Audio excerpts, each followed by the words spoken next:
Violence? No, that's part of masculinity. And of course it's directed at me because I'm such a feminine woman. Tweets yet another girl on Twitter in fear of losing some appearance of femininity because it's been at least 2 hours since she's talked about how toxic that masculinity is and how it has nothing to do with her. She's not just a man-hater though. Women can be masculine and below her too. Personal qualities she doesn't like or that are generally viewed as being negative? Ick.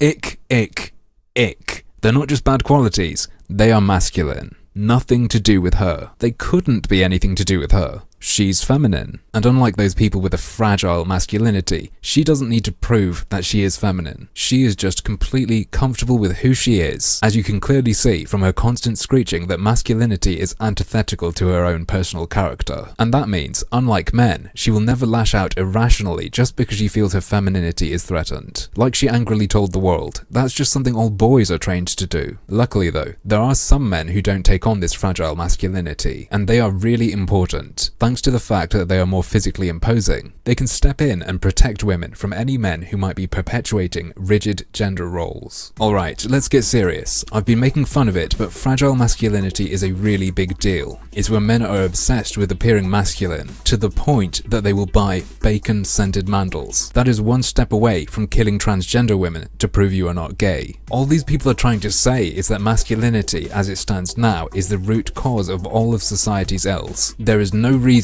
for a man to respond to this. There is no reason for you to say, no, actually that's not really masculinity. In fact, this is just what the tag is about. Men need to learn to shut up and start talking about their emotions. And look, masculinity is entirely separate from men. There are some good men. Check out this guy who is self-aware. He recognizes his issue with fragile masculinity. Masculinity so fragile that I objected earlier today when Spouse referred to the baby's tiny penis. It's the right size for his age. Honestly, it's better if a baby doesn't have a penis at all, because they're less likely to try to be masculine. But if it's going to, smaller is better. This is really easy to mess around with and make fun of and point out the irony in certain bits and pieces of it, but I do have a point to make. This is not a big deal. Mostly it's a funny thing to look at, but there is one thing that perplexes me. The willingness of some men to say, yeah, you're right. This is what masculinity is. This sort of apologetic attitude. Yeah, I know it's really bad. We need to change it. Oh, these men disagreeing with you, they're just proving you right about masculinity. I'm so sorry. If you're going to accept the idea that there is just this one masculinity that is constructed by society, why wouldn't you fight to be one of the men to define it, rather than just sort of like brushing it away? Yeah, it's masculinity. Personally, I do not subscribe to that approach. I think it's just a method to smush people together and blame people for stuff they have no responsibility for. And I'm not really into that. Disappointingly though, plenty of other people who would call themselves men are.